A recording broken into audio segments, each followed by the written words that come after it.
This video is brought to you by the Deck of Many and their animated spells, tarot, and more Kickstarter campaign. Hello and welcome back to the Gallant Goblin. I'm Theo, and today we have Pathfinder Battles Iconic Heroes Set 4. In Pathfinder, each class has its own iconic hero to represent it. This hero may be featured in the art and the various adventure paths and in blog entries over on Paizo's website. The blog entries give you a long narrative history of each character. In this video, I'm just going to give you a brief taste of their story and a bit of information about their class. For more information, check the links in the video description down below or the various books detailing each class. Paizo also supplies sample character sheets for many of the iconics if you want to play as one of these characters in one of your own campaigns. This set is for Pathfinder 1st edition, by the way. While these minis represent pre-designed player character options for Pathfinder, they can certainly be used in any fantasy tabletop RPG. I have them available for players when they're choosing their mini for my adventures in D&D and Pathfinder. But let's take a look at our first iconic. Crowe is our iconic human Bloodrager. The Bloodrager class appears in the Advanced Class Guide, and Crowe is introduced in the free-to-download adventure Risen from the Sands, which is linked in the video description below. Crowe is a Shawanti, a nomadic people who live in the Storval Plateau, and was raised with their teachings and traditions, though he always had an unusual connection to the storms that sometimes ravaged the lands in the autumn. The Bloodrager class is a hybrid barbarian sorcerer with access to a rage mechanic and a small selection of spells. Bloodragers usually fight on the front lines. They derive power from their bloodlines, whether that be celestial, aberrant, arcane, or something else entirely. Crowe has an elemental bloodline. Lirianne is the iconic half-elf gunslinger. Lirianne is from a land known as Alkenstar, a land more industrialized than others in the Inner Sea region. It was here where firearms were invented. Lirianne grew up amid the smoke and brick of Alkenstar, but always dreamed of classical adventures that she read about in books. The Gunslinger class was introduced in the Ultimate Combat book.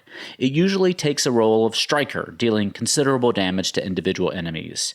They earn grit and spend it on deeds to open up tactical options in combat. Sometimes these iconics show up in a slightly different form in regular Pathfinder Battles booster sets. This figure of Lirianne appeared as a rare figure in the Skulls and Shackles set. You can see our full review of that set by clicking or tapping on the eye in the corner of your screen. The difference in quality here is pretty clear. Shardra is the iconic dwarf shaman. She grew up as a transgender girl in a happy household, though always hearing faint whispers from books and other objects in her life. Perhaps just an indication of her profound loneliness, but after a fall into a dark cavern, she met a creature known as a tuatara, a type of reptile. The whispers she had heard all her life came through the tuatara's mouth louder and more distinctly. She named him Kolo, and he became Shardra's spirit animal. Kolo is the Dwarven word for beauty and everyday things. The shaman is a divine spellcaster who has strong ties to natural spirits. They can serve a number of roles in a party depending on their choice of spirit. The spirit animal is a familiar who can also deliver hex spells for you. The shaman class was also introduced in the Advanced Class Guide. Hakon is the iconic human Skald. He hails from Broken Bay, a place of wild, untamable raiders.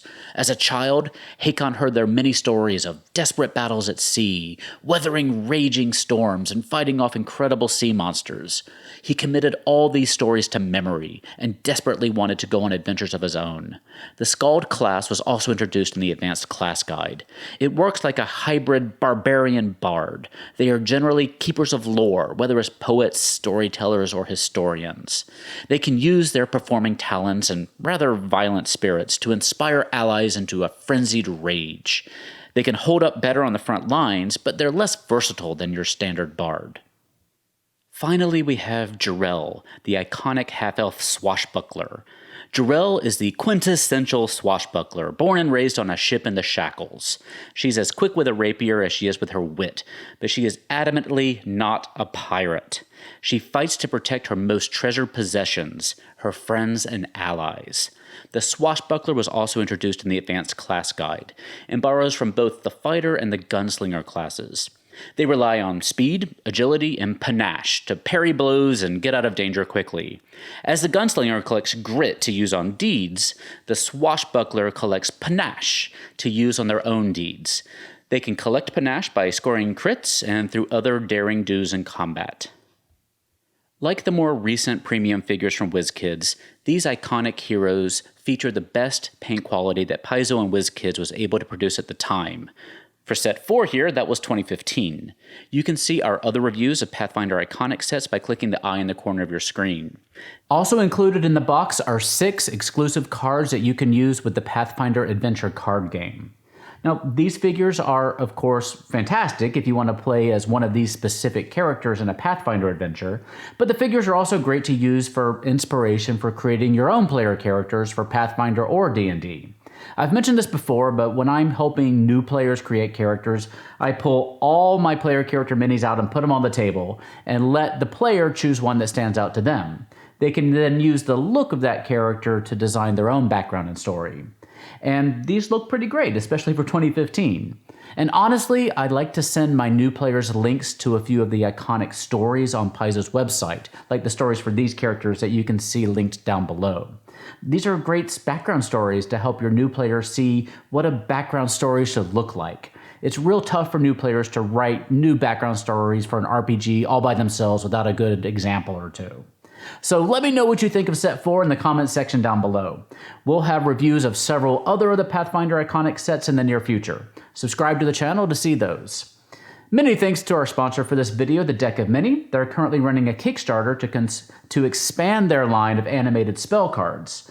Now these are a fantastic little supplement for your D&D games. Each card features animated art on the front using 8 frames of lenticular animation and the basic spell information, and on the back you'll have the information that you need to run the spell, everything you need in the game. As the GM, I like to keep a little baggie of the spell cards for each of my players so they can hand them out and they can have their little spell books handy during gameplay. You can also help the players, have the players tap their little spell cards in front of them to keep track of the cards that they have to have concentration on. The Kickstarter features spells from levels 6 through 9, and they also have a deck of animated tarot cards, and as well as animated townsfolk cards and animated Humblewood spell cards. You can learn more about the Kickstarter at animatedspells.com. Thank you for watching today. If you liked the video, please leave us a thumbs up button on that little button down below. And all of your likes and subscriptions and comments and shares help us keep the channel going. I hope that you're doing well out there. I really appreciate your support, and I'll see you next time at the Gallant Goblin.